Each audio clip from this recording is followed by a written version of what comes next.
یسألونک، آپ سے پوچھتے ہیں، عن الانفال، مال غنیمت کے بارے میں۔ قل کہہ دیجئے، الانفال، مال غنیمت، للہ، اللہ کے لیے ہے، والرسول، اور رسول کے لیے۔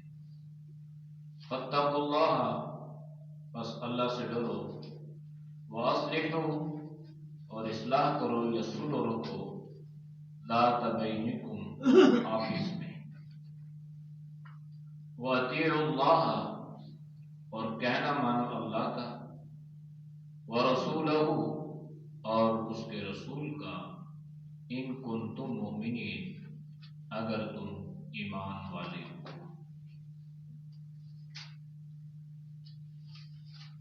آیات کا ماقبل آیات کے ساتھ ربط اور تعلق یہ تھا کہ قرآن کریم کے بارے میں اللہ نے واضح طور پہ فرمایا کہ یہ قرآن کریم ہے، اس میں تمہارے لیے بصیرت ہے، تمہارے لیے ہدایت ہے اور رحمت ہے۔ اگر تم قرآن کریم کی تعلیمات پہ چلو گے، تمہیں یہ تینوں چیزیں مل جائیں گی۔ پھر قرآن کریم کے آداب، اس کی فضیلت، اس کی عظمت کو بیان فرمایا، اور اللہ نے یہ حکم دیا کہ جب قرآن کریم کی تلاوت کی جا رہی ہو تو اسے غور سے سنو اور خاموش رہو، تاکہ اللہ تمہارے اوپر رحم فرمائے۔ قوریہ، یہ جو صیغہ ہے، یہ واحد کا صیغہ ہے، مجہول کا صیغہ ہے، اور آگے جو استمعوا، وہ اور انصتوا، یہ جمع کے صیغے ہیں۔ یعنی قرآن پڑھنے والا جب ایک ہو، کوئی قرآن کی تلاوت کر رہا ہو، تو اس وقت جتنے بھی حاضرین ہوں ان کی یہ ذمہ داری ہے کہ وہ قرآن کریم کو غور سے بھی سنیں اور خاموشی سے بھی سنیں۔ اب یہاں پر جو اللہ نے حکم دیا ہے تو وہ عام ہے، یعنی کسی خاص علت یا کسی خاص مقام کا اللہ نے ذکر نہیں فرمایا۔ جب بھی قرآن کی تلاوت کرنے والا تلاوت کر رہا ہو اور جو اس کو سن رہا ہے، جو حاضرین ہے، جو سامعین ہیں، ان کے لیے ضروری ہے کہ وہ کیا کریں؟ قرآن کریم کو توجہ کے ساتھ اور خاموشی کے ساتھ سماعت فرمائیں۔ سورۃ الفاتحہ جو ہے، یہ بھی قرآن کریم کی صورت ہے، لیکن اس میں اللہ نے ایک عجیب راز رکھا ہے۔ اگر میں آپ سے سوال کرتا ہوں کہ بھائی قرآن کریم کے کتنے پارے ہیں، تو آپ جواب دیتے ہیں قرآن کے 3 پارے ہیں۔ میں آپ سے سوال کرتا ہوں کہ پہلے پارے کا نام کیا ہے، تو آپ کہتے ہیں الف لام میم، دوسرے کا سیقول، تیسرے کا تلک الرسل، اور آخری کا عامہ۔ تو پہلا پارا الف لام میم، اور جب میں آپ سے پوچھتا ہوں کہ قرآن کریم کی پہلی سورت کا کیا نام ہے، تو آپ کہتے ہیں سورۃ الفاتحہ۔ جب میں آپ سے پوچھتا ہوں کہ پہلے پارے کا نام کیا ہے، تو آپ کہتے ہیں الف لام میم ذالک الکتاب۔ تو پھر اس پہ یہ سوال ہوا کہ کیا سورۃ الفاتحہ جو ہے، ام القرآن جو ہے، فاتحۃ الکتاب جو ہے، کیا یہ پہلے پارے کے اندر نہیں ہے؟ کیا یہ 30 پاروں میں نہیں ہے کہ پہلے پارے سے الف لام میم کا آغاز ہوا اور عامہ یہ 30 پارے ہیں اور ان 30 پاروں میں سورۃ الفاتحہ نہیں ہے؟ الف لام میم سے پہلے پارے کا آغاز ہو رہا ہے اور سورۃ الفاتحہ تو اس سے پہلے۔ ایک اعتراض یا ایک سوال یا ایک اشکال انسان کے ذہن میں آیا تو اس کا جواب دیا گیا کہ دیکھو، ایک ہے متن اور ایک ہے اس کی تشریح، ایک ہے ٹائٹل اور ایک ہے اس کی تفصیلات، اس کی ڈیٹیل۔ سورۃ الفاتحہ ٹائٹل ہے، قرآن اس کی ڈیٹیل ہے۔ سورۃ الفاتحہ متن ہے، قرآن اس کی تشریح ہے۔ اور اصول اور ضابطہ یہ ہے کہ متن جو ہوتا ہے یہ تشریح کے تابع نہیں ہوتا، تشریح جو ہوتی ہے یہ متن کے تابع ہوتی ہے۔ تو سورۃ الفاتحہ جو ہے یہ متن ہے اور سارا قرآن اس کی تشریح ہے، اس لیے الف لام میم سے لے کر عامہ آپ کو باقی صورتیں تو نظر آئیں گی، وہاں پر آپ کو سورۃ الفاتحہ نظر نہیں آئے گی۔ اچھا، اب سوال یہ پیدا ہوا کہ نماز کی حالت میں سورۃ الفاتحہ کا کیا درجہ ہے؟ کیا یہ نماز کا رکن ہے؟ کیا یہ فرض ہے؟ کیا یہ واجب ہے؟ کیا یہ سنت ہے؟ کیا یہ مستحب ہے؟ ایک سوال ہوا تو اس کا جواب علماء نے دیا ہے کہ نماز کی حالت میں سورۃ الفاتحہ یہ نماز کا رکن بھی نہیں ہے اور یہ فرض بھی نہیں ہے، یہ فرض بھی نہیں ہے۔ اگر سورۃ الفاتحہ فرض ہوتی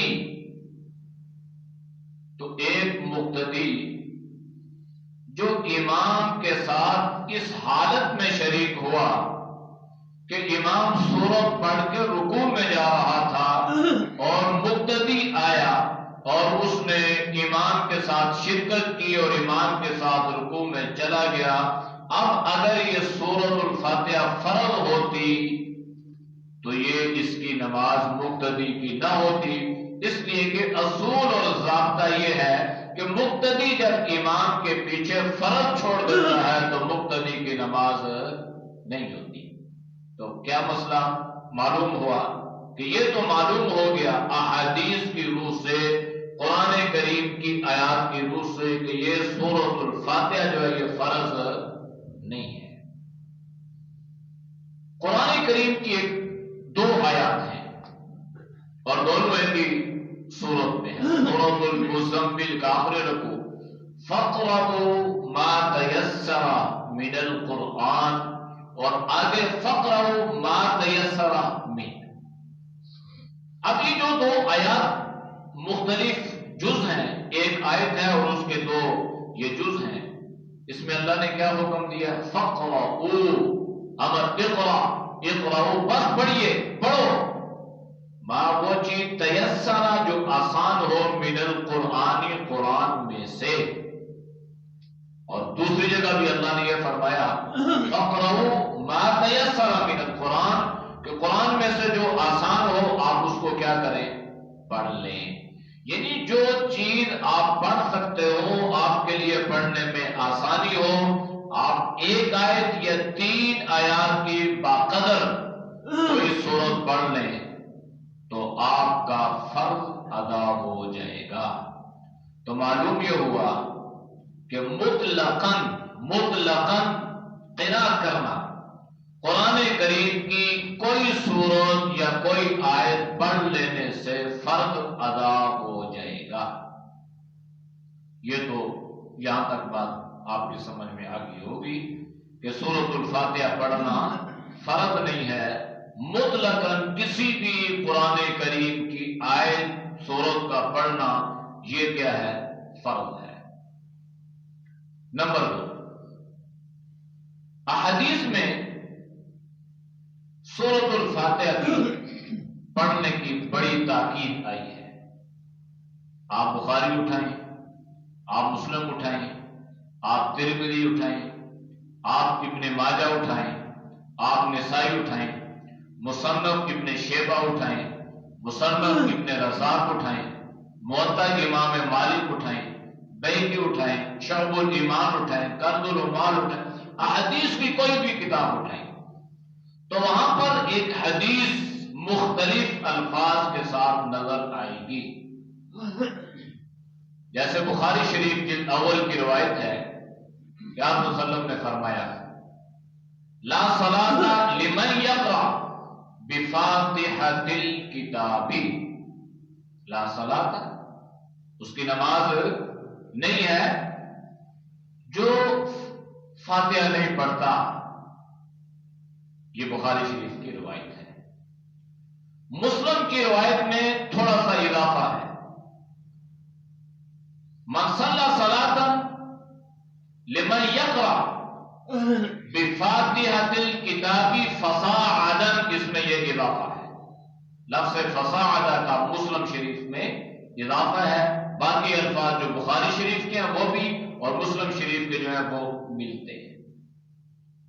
بعض احادیث میں لا صلاۃ الا بفاتحۃ الکتاب، بعض میں ہے لا صلاۃ الا بام القرآن۔ یہ تقریباً تمام احادیث میں، کتب احادیث میں یہ حدیث آتی ہے، اور ان کا ترجمہ کیا ہے؟ بلکہ ایک حدیث میں 3 مرتبہ فہی خداج خداج خداج، کہ جو نماز میں فاتحہ نہیں پڑھتا اس کی نماز ناقص ہے، ناقص ہے، ناقص ہے۔ یہ بڑی احادیث اس میں تفصیل ہے۔ تو یہاں پہ جو ہے نا لا صلاۃ ہر جگہ پہ۔ اب اگر اس کی بہت گہرائی میں جائیں گے عربی گرامر کے اعتبار سے تو اس پہ ایک اشکال ہوا کہ آپ لا کا معنی کیا کر رہے ہیں، اور لا جو ہے یہ کتنے معنی کے لیے آ رہا ہے؟ یہ نفی وجود کے لیے ہے، یہ کمال کی نفی کے لیے ہے؟ لا الہ الا اللہ جو ہے یہ نفی وجود کے لیے ہے کہ کوئی ہے ہی نہیں ہے، الا اللہ، الا نے استثناء کیا کہ اللہ ہے۔ اب اگر لا صلاۃ میں یہ جو لا ہے اس کی ہم نے باقی احادیث پہ نظر دوڑانی ہے کہ وہاں پر لا کا آپ صلی اللہ علیہ وسلم نے کیا مفہوم یا کیا معنی مراد لیا۔ آپ وضو کرتے ہیں تو اللہ کے نبی کی حدیث آپ کے ذہن میں آتی ہوگی، جب آپ وضو شروع کرتے ہیں تو اللہ کے نبی نے کیا فرمایا؟ لا وضو، اس کا وضو نہیں ہے، لمن لم یذکر اسم اللہ، جو اللہ کا نام نہیں لیتا۔ تو یہاں پہ آپ نے کیا فرمایا؟ لا وضو، اس کا وضو نہیں ہے۔ تو ایک آدمی آیا، اس نے بسم اللہ الرحمن الرحیم نہیں پڑھی، وہ آیا، اس نے ہاتھ دھوئے، کلی کی، منہ دھویا، بازو دھوئے، سر کا مسح کیا، پاؤں اس نے دھو لیے، اب اس نے نماز پڑھ لی، تو آیا اس کا وضو ہو گیا یا نہیں ہوا؟ تو جواب یہ ہے کہ اس کا وضو ہو گیا۔ اس نے کیا کیا؟ لا وضو، اس نے بسم اللہ نہیں پڑھی تب بھی اس کا وضو ہو گیا۔ تو معلوم یہ ہوا کہ جو لا وضو میں لا ہے نا، یہ نفی کمال پر دلالت کرتا ہے، یہ وجود کی نفی پر دلالت نہیں کرتا۔ اس کا معنی یہ ہوا کہ اس کا وضو کامل نہیں ہوا، وضو ہو گیا، نماز ہو گئی، اس کے فرض ادا ہو گئے، لیکن سنت کے ترک کی وجہ سے اس کو پورا ثواب اس کو نہ مل سکا۔ گویا لا وضو ہے یہ نفی کمال کے لیے ہے، وجود کی نفی کے لیے نہیں۔ ایک اور حدیث، آپ ایک اور حدیث عموماً کتابوں میں لکھی ہوتی ہے، اور خاص کر جو 40 احادیثیں اگر کہیں پر ہو چھوٹی چھوٹی، جن کا آپ صلی اللہ علیہ وسلم نے یاد کرنے کا حکم دیا ہے، تو ان میں اکثر یہ حدیث ہوتی ہے لا دین لمن لا امانت لہ، کہ اس کا دین نہیں ہے جس میں امانت نہیں ہے۔ تو اس کا مطلب کیا ہوا؟ جو بددیانتی کرتا ہے وہ بے دین ہو جاتا ہے، وہ مرتد ہو جاتا ہے، وہ کافر ہو جاتا ہے، وہ دائرہ اسلام سے خارج ہو جاتا ہے؟ نہیں۔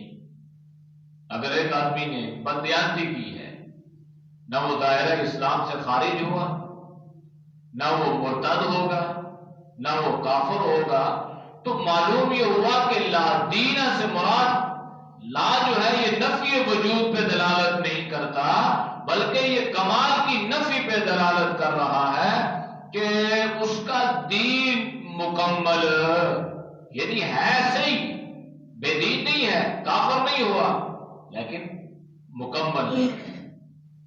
اسی طرح ایک اور حدیث آپ جس کے ساتھ جڑی ہوئی ہے، دونوں حدیثیں ایک ہی مرتبہ اللہ کے نبی نے ایک ہی بات میں بیان فرمائی تھی، لا دین لمن لا عہد لہ، اس کے دین کا اعتبار نہیں ہے جو سچ نہیں بولتا، جو وعدے کی پابندی پاسداری نہیں کرتا۔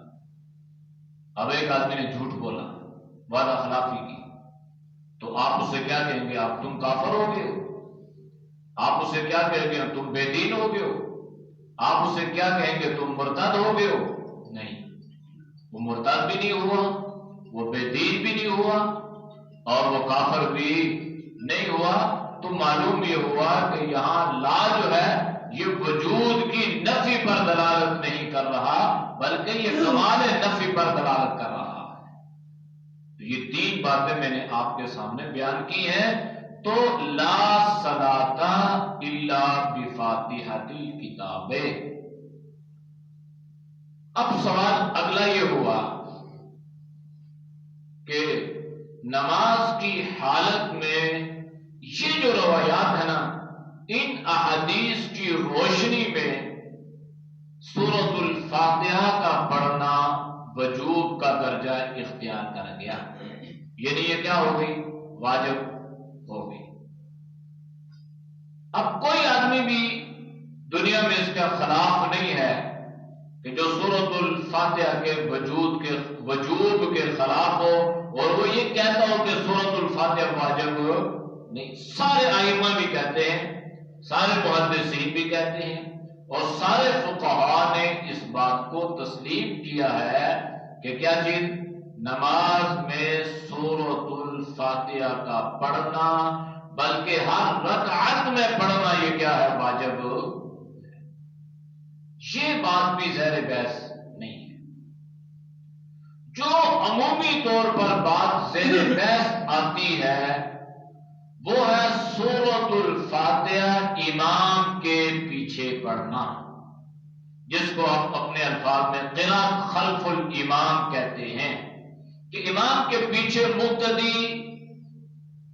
اچھا، پہلی ایک مسئلہ جو ہے نا یہ آپ سن لیں کہ مقتدی کے لیے جو انفرادی نماز پڑھ رہا ہو، انفرادی مرد ہے عورت ہے، وہ فرض پڑھ رہا ہے، وہ واجب پڑھ رہا ہے، وہ سنت پڑھ رہا ہے، وہ نفل پڑھ رہا ہے، کوئی بھی نماز پڑھ رہا ہے، ہر رکعت میں اس کے لیے سورۃ الفاتحہ کا پڑھنا کیا ہے؟ واجب ہے۔ اس میں کوئی دو رائے نہیں ہے۔ اب جو اختلافی نوعیت ہے وہ یہ ہے کہ امام کے پیچھے سورۃ الفاتحہ پڑھنا، اس کا درجہ کیا ہے؟ آیا یہ فرض ہے؟ آیا یہ واجب ہے؟ آیا یہ سنت ہے یا مستحب ہے؟ پڑھنی چاہیے یا نہیں پڑھنی چاہیے؟ اس کے لیے ہم سب سے پہلے جس دلیل کا سہارا لیں گے وہ دلیل قرآن کریم کی یہی آیت ہے، وَإِذَا قُرِئَ الْقُرْآنُ، جب قرآن پڑھا جا رہا ہو تو فَاسْتَمِعُوا لَهُ، تو اسے غور سے سنو۔ اب ایک ہوتا ہے سننا اور ایک ہوتا ہے غور سے سننا۔ تو غور سے سننا کہاں سے؟ اگر خالی سننا ہوتا نا تو آتا ہے، یہاں پہ آتا ہے وَاسْمَعُوا، وَاسْمَعُوا، سنو، لیکن یہ جو سین اور تا آئی ہے نا، یہ عربی گرامر میں کسی خاص بات پر دلالت کرتے ہیں تو معنی یہ کیا جائے گا کہ غور سے سنو اور خاموش رہو۔ اب یہ جو قرآن کی آیت ہے، پہلی بات تو یہ ہے کہ مطلقاً اس میں قرآن کریم کے بارے میں بتلایا گیا۔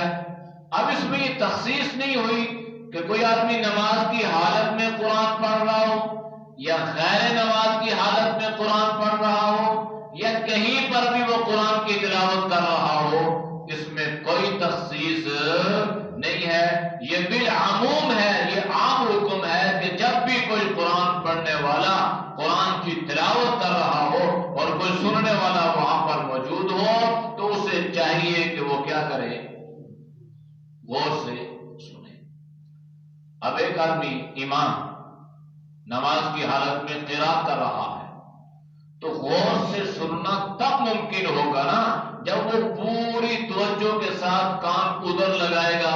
اگر وہ خود اپنے دل میں قرآن کی تلاوت کرتا رہے گا، سورۃ الفاتحہ کو دہراتا رہے گا تو یہ توجہ سے پڑھ نہیں سکے گا۔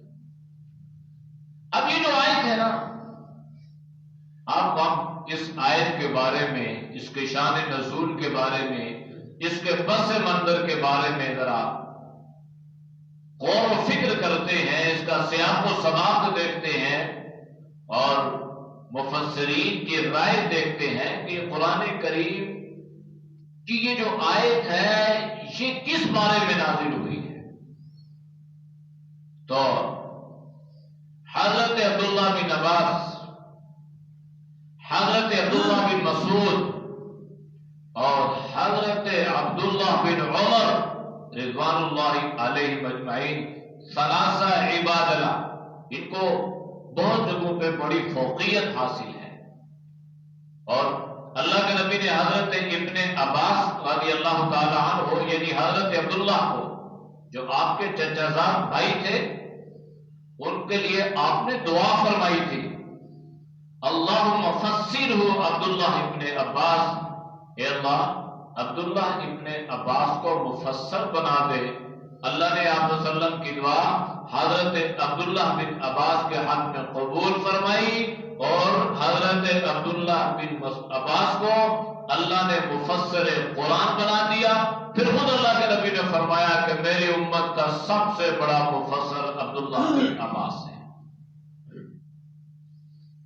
حضرت عبداللہ بن مسعود یہ بھی وہ صحابی رسول ہیں جن کو اللہ کے نبی نے اپنے سینے کے ساتھ لگایا اور آپ نے دعا فرمائی، اللہم وفقہ عبداللہ ابن مسعود، اے اللہ عبداللہ ابن مسعود کو فقاہت عطا فرما دے، فقیہ بنا دے اس کو۔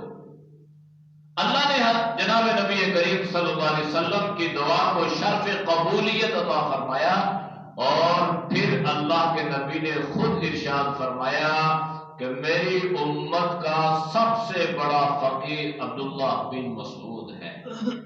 اب یہ کتنے جلیل القدر، مختصراً میں نے آپ کے سامنے ان کا ذکر فرمایا۔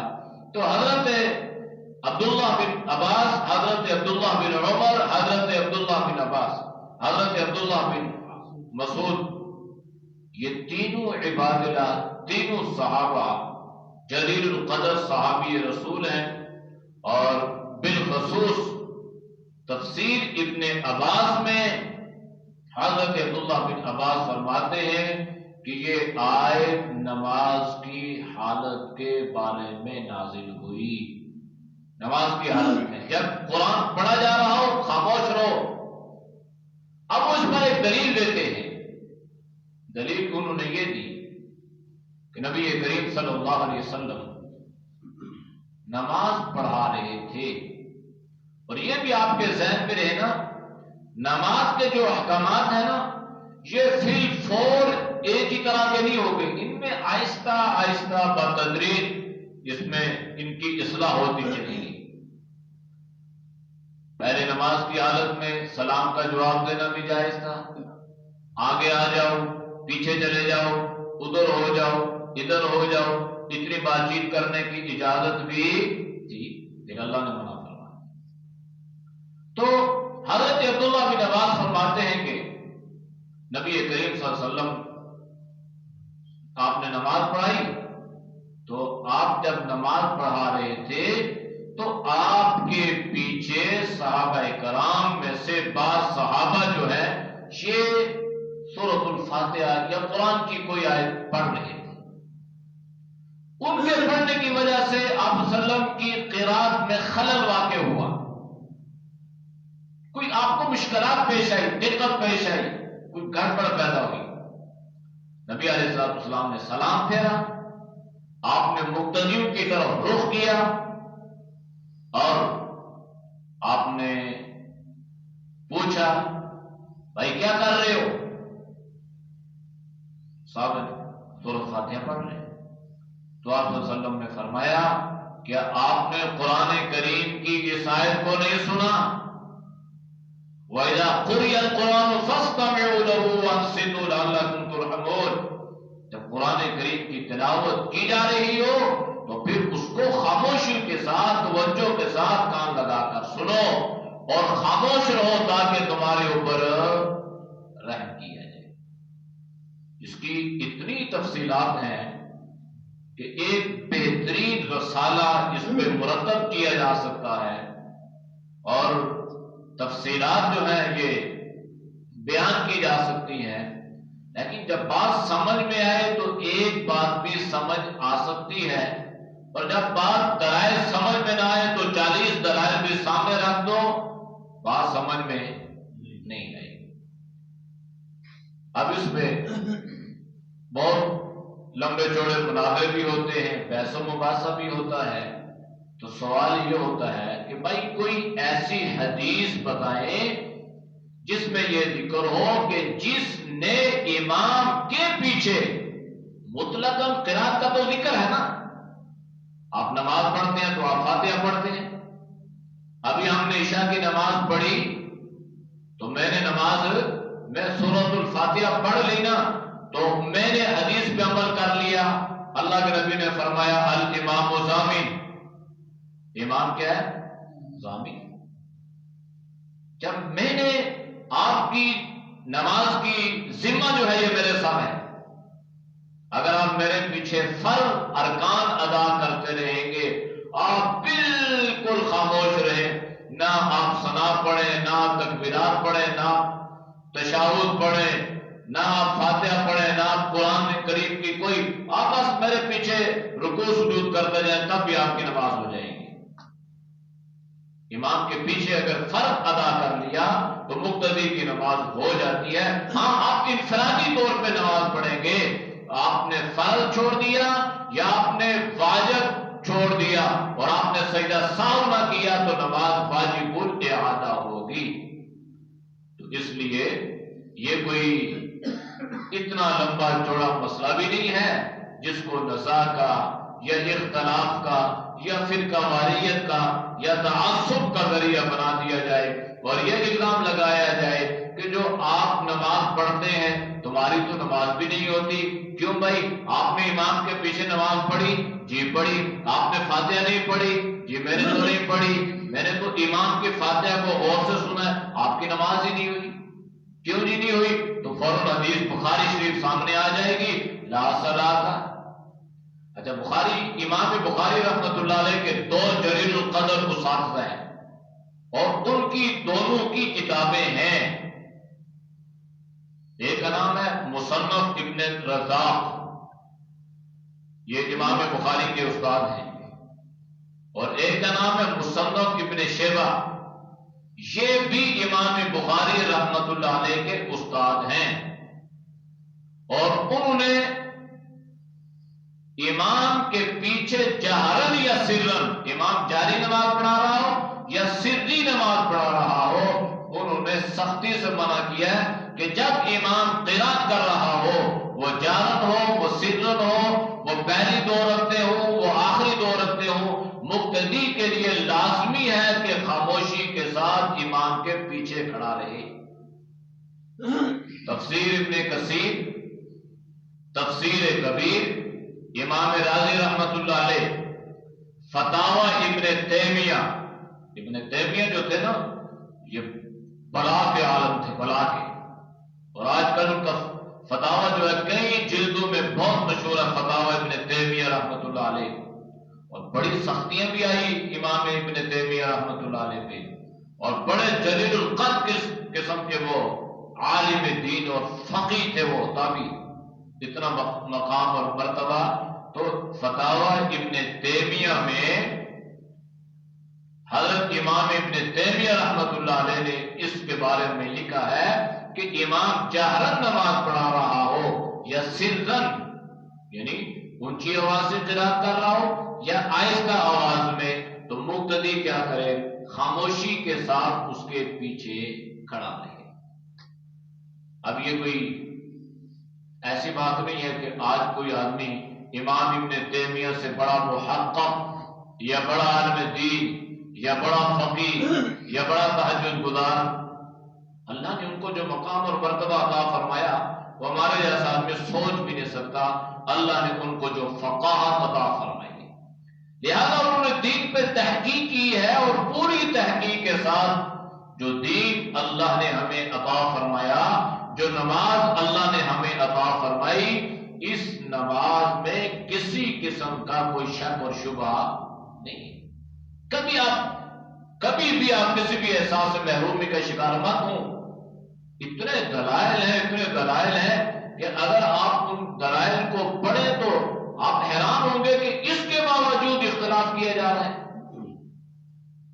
جب قرآن کریم کی تفسیر حضرت عبداللہ بن عباس مفسر قرآن اور سب مکاتب فکر کا اس بات پر اتفاق ہے کہ تفسیر ابن کثیر جو ہے یہ بہترین تفسیر ہے، اور آگے جتنی بھی تفسیریں لکھی گئی ہیں نا، جتنا بڑا مفسر اس نے لیا تو وہاں سے مواد نا، کچھ اس میں اضافہ کر دیا، مواد تو وہاں سے ہے، صحابہ سے ہے نا، تابعین نے صحابہ سے سیکھا، صحابہ نے جناب نبی کریم صلی اللہ علیہ وسلم سے سیکھا۔